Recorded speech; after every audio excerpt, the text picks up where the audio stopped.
Hello and welcome to all our viewers in Nigeria and around the world to News Cycle on Global Television, coming to you live from the nation's capital, Abuja.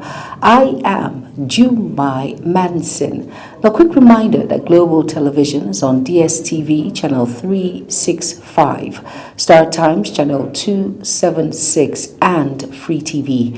Now the news info. The Senate has drew a firm line against Central Bank of Nigeria (CBN), the Nigerian National Petroleum Company Limited, and other 40 ministries, departments, and agencies. It warned that government institutions that refuse to honor its invitations or obstruct legislative oversight would face sanctions under the Constitution, the Legislative House's Powers and Privileges Act, and the Senate Standing Order. And the resolution followed the adoption of a motion sponsored by Chairman of the Senate Committee on Finance, Sani Musa, Niger East, over the persistent refusal of several revenue-generating agencies to appear before the committee or submit financial records required for oversight.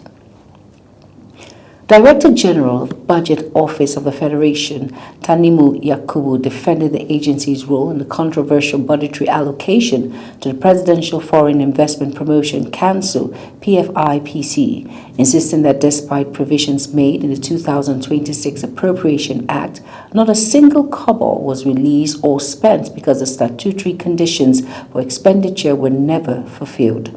Appearing before the House of Representatives ad hoc committee investigating the alleged unlawful establishment and funding of the council, the DG maintained that the Budget Office neither created the council or approved its establishment, recruitment, or salaries. He told lawmakers that the office merely carried out its constitutional responsibility of assessing the fiscal implications of approvals issued by other government institutions. A fraction of the People's Democratic Party, PDP, says it is closing ranks, rebuilding its structures, and mobilizing for a strong comeback in the 2027 general elections. The fractional national chairman of the PDP, Taminu Turaki, told party stakeholders in Abuja that the party remains united and will not be distracted by its current internal challenges. Ubong Usoro has the details. The fractional national chairman of the PDP, Tanimu Turaki, says the PDP had survived more difficult periods in its history and is confident of emerging stronger. Turaki assured members that the party will review the recent court judgment, deepen its reconciliation process, and ensure it fields candidates for every elective position in the 2027 general elections. PDP will continue to lead. There may be challenges here and there regarding the leadership of our party. Again, for us in PDP, this is nothing new.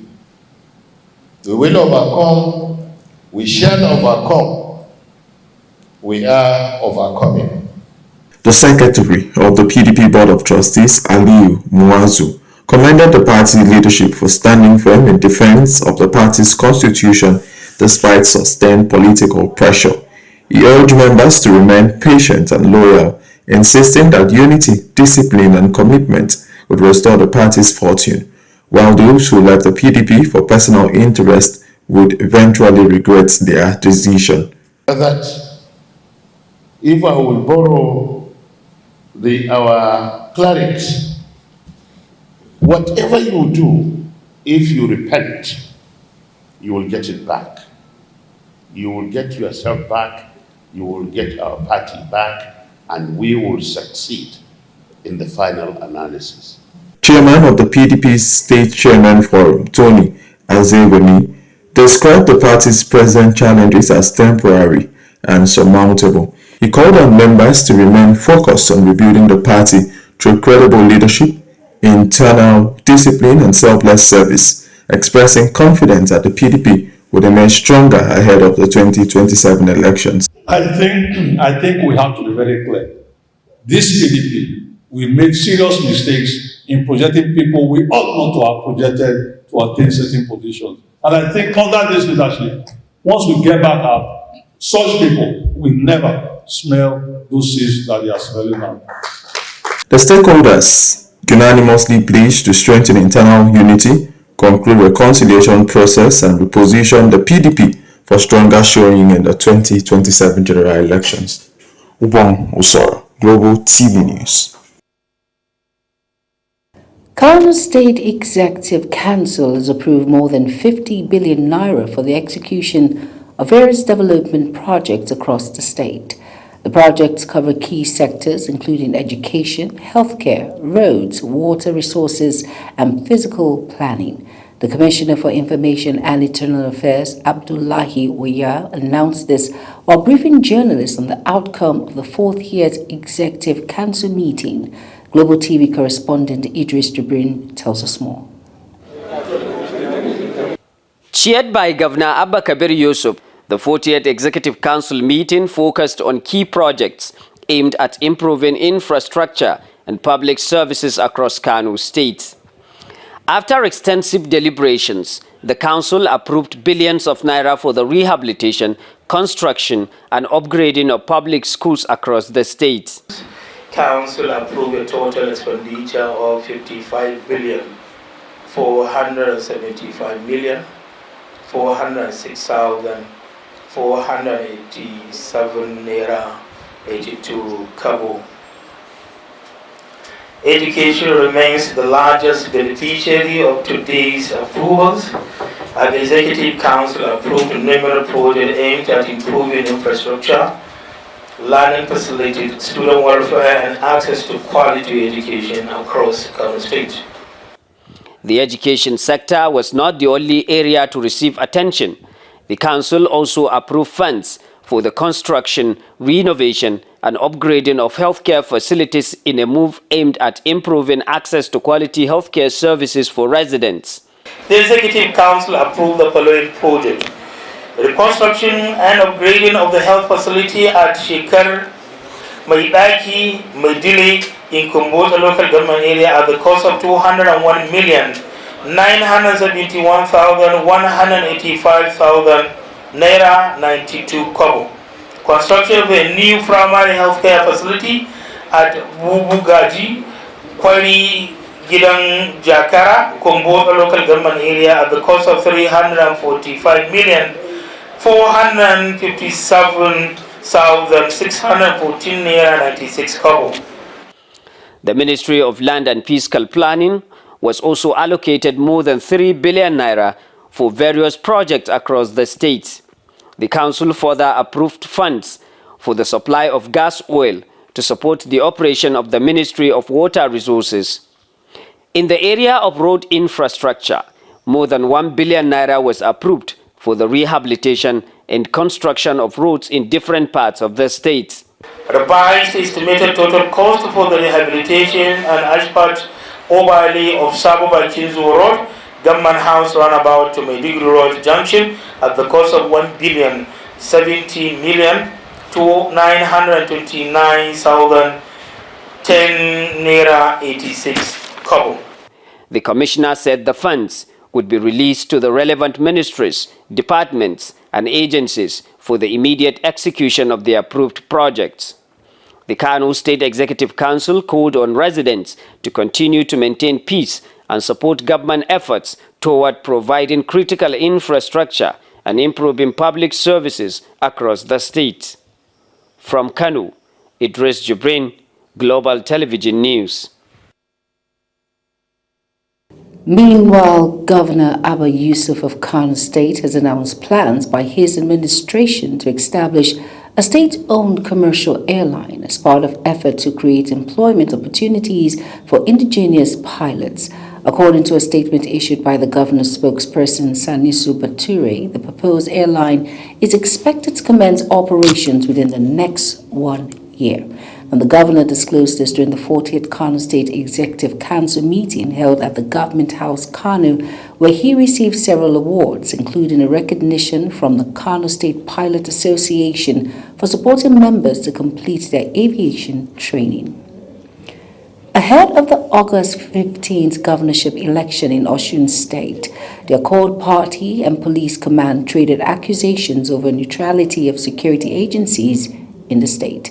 The chairman of the Accord Party, Pastor Victor Akonde, accused the Osun Police Command of providing cover for suspected thugs while members of the rival groups, particularly transport union members, were subjected to harassment and selective arrest. Akonde urged the Inspector General of Police, IGP Tunji Disu, to order an impartial investigation into the activities of all individuals linked to the recent violence in the state and ensure that anyone found culpable was persecuted regardless of political affiliation. However, Police Public Relations Officer DSP Abiodun Ojelabi Azum dismissed the allegations, describing them as false and misleading, maintaining that it remained committed to professionalism, impartiality, and the rule of law. You are watching the live broadcast of News Cycle. News Cycle continues after this weather forecast, plus business, foreign, and sports stories on the other side of this break. Please stay with us.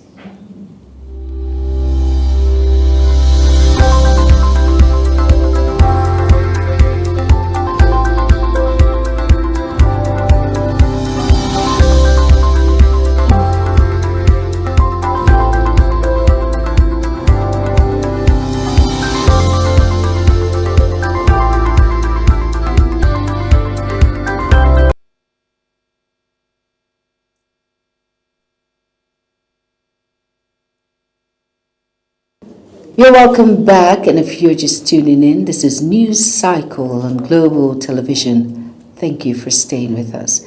In business now, the federal government, through the Rural Electrification Agency, has unveiled plans to develop renewable energy service companies that will compete directly with electricity distribution companies over the next 10 to 15 years. In a major shift aimed at tackling persistent blackouts and expanding electricity access across the country. Managing Director of the Rural Electrification Agency, Abba Aliyu, disclosed this at the Rental News 2026 conference held in Ikeja, Lagos. Represented by the Executive Director Corporate Services at REA Boyega, Ayoade Aliyu said the agency was moving away from encouraging single isolated mini-grid projects to supporting developers capable of building utility-scale renewable energy networks that could serve entire communities independently of the national grid. The United States has slammed Nigeria and 7 other African countries with a 12.5% tariff on their exports to America over alleged failure to curb forced labor in supply chains. Now, the action taken under Section 301 of the U.S. Trade Act of 1974 by the Office of the United States Trade Representatives was part of sweeping measure against 38 economics that the U.S. accused of failing to impose and effectively enhance prohibition on the importation of goods produced with forced labor after launching an investigation into 60 economics aside from Nigeria. Other African countries affected are Algeria, Angola, Egypt, Libya, Mauritania, Morocco, and South Africa.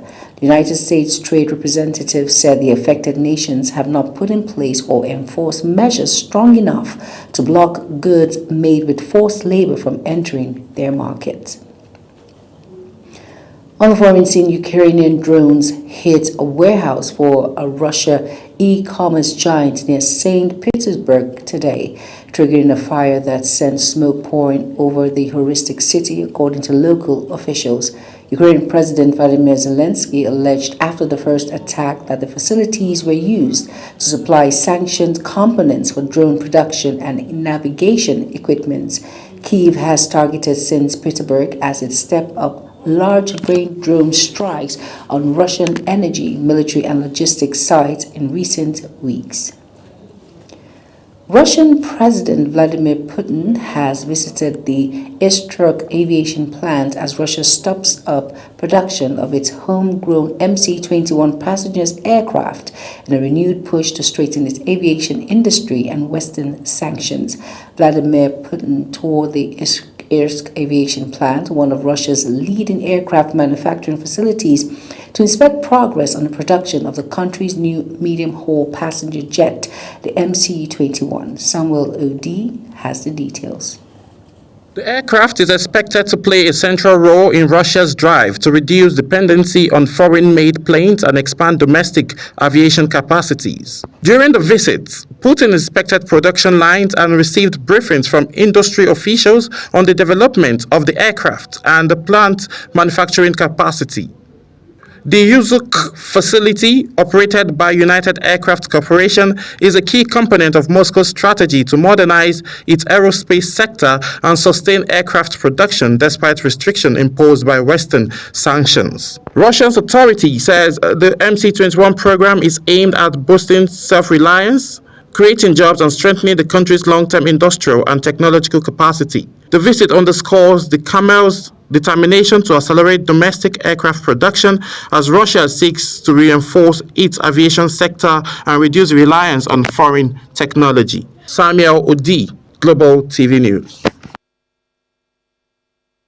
British Prime Minister Andy Burnham has begun work from the newly established number 10 North office in Manchester, describing the move as a major step towards decentralizing power from London. Samuel Odi tells us more. In a landmark shift in governance, British Prime Minister Andy Burnham has officially opened his number 10 North office in Manchester, signaling his administration's commitment to delivering decision-making across the United Kingdom. Andy, who assumed office on Monday after succeeding Keir Starmer, described the opening of the Northern office as the best day of his life, saying it was the beginning of a new era of people-centered governance. He said the initiative is designed to place power in every postcode, enabling communities to drive development and shape policies that directly affect their lives. Opportunity has not been evenly spread around the country, and not all places have felt that they're part of the national story. And that is what this government is going to work every single day to change. And that is what number 10 North is all about, putting power in every postcode so that people can turn things around for themselves and make changes, just as this great city has done and the other English cities are doing through devolution. The Prime Minister also announced plans to work from Manchester office at least one day every week, saying the arrangement will bring government closer to the people and strengthen regional development. But this is the place where kind of Whitehall meets the rest of the country. I've called it the nerve centre for a rewired Britain.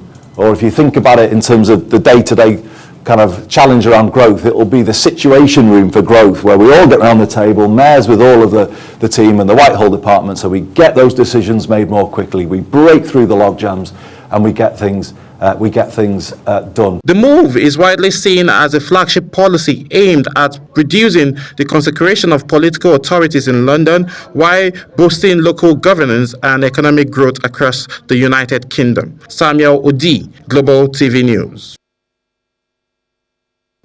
Trade tensions between China and the United States are escalating once again as Beijing rejects a fresh round of U.S. tariffs and pushes back against Philippine accusations of a confrontation in the South China Sea. Now, the Chinese Foreign Ministry spokesperson Lin Jian made this known in a press briefing in Beijing. Samuel Odi tells us more. Beijing says it opposed the latest tariff imposed by Washington on Chinese goods as part of broader trade measures affecting China and 59 other countries. Speaking at a regular news briefing, Chinese Foreign Ministry spokesperson Lin Jian criticized U.S. move, saying China remains firmly opposed to what it views as a unilateral trade restriction. Lin said Beijing believes the new tariffs could disrupt global trade and economic stability, urging the United States to resolve differences through dialogue rather than additional trade barriers. The Chinese Foreign Ministry spokesperson also called on Washington to reconsider its approach and said China would take necessary measures to safeguard its economic interests.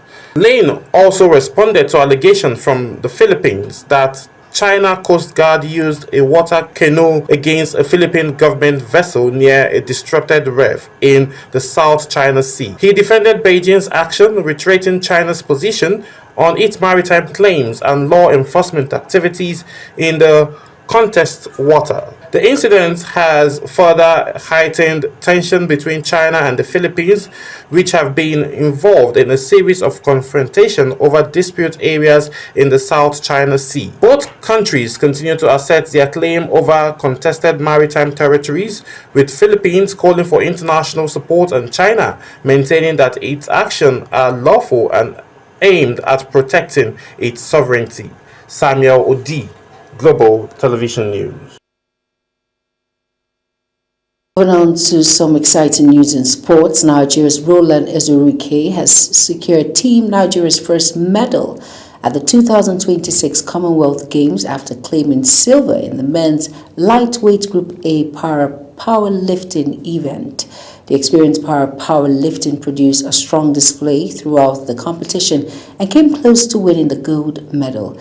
Ezuruike successfully completed his opening lifts but narrowly missed out on the top prize after failing in his final attempt to set a new Commonwealth Games record with 190 kg lift. He finished the event with a total of 153.9 points from 2 successful lifts, earning the silver medal and giving Nigeria's first podium finish of the Games. The medal provides an early boost for Team Nigeria as the country's athletes continue their campaign for honors across multiple events at the 2026 Commonwealth Games. Chairman, National Sports Commission Shehu Diko has called for stronger private sector partnerships and sustained collaboration with the Commission to accelerate grassroots football development across Nigeria. Diko made the call at the 2026 Perry Pays Grassroots Football Tournament in Abuja, describing private investment as a vital driver for discovering and nurturing the next generation of football talent. Global TV sports correspondent Samuel Udi tells us more. Represented by Ibrahim Babangida, ex-international and chairman local organizing committee, Diko commended Perry Pays for complementing government efforts to develop sport at the grassroots level. He noted that the initiatives driven by private sector are crucial to expanding opportunities for young footballers and strengthening Nigeria's football ecosystem. The commission also highlighted the importance of structured scouting programs, explaining that the tournament provides a platform for professional scouts to identify exceptional talent with potential to progress into professional clubs and national teams. The brain behind the competition, we started all the way from tournament, winning prize, but at the end of the day, in terms of football, people grow every day.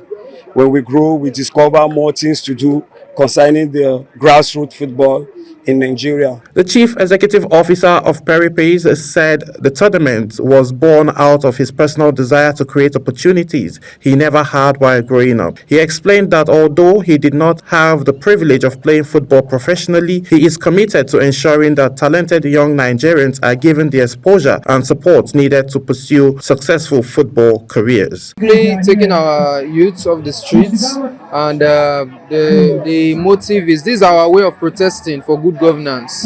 Yes, so we can decide to hit the streets, or we can decide to do it this way to empower our people. This also spread the same message as to say we want development in our country. So this is also our own medium of development from Perry Pays Services. The 2026 Perry Pays Grassroots Football Tournament attracted young football talent from across the country, with scouts, coaches and football stakeholders in attendance to identify promising players and promote grassroots football development in Nigeria. Samuel Odi, Global TV News.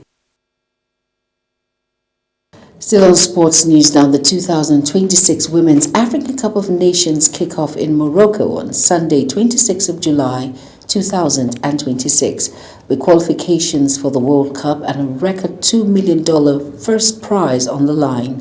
A record of 16 nations lined up from 12 at the previous edition will compete with 10 team title holders and defending champions, Nigeria the team to beat. The last success of the Super Falcons was spectacular, trailing Morocco by 2 goals at halftime. They stormed back with Jennifer Echegini scoring the last winner in a 3-2 triumph. And that's it on News Cycle. Here's a quick reminder that Global TV is on DSTV channel 365. Star Times Channel 276 and Free TV. And kindly follow us across all social media platforms now showing on your screen by using @GlobalTVNG. I am Jumai Manson. Thank you for watching.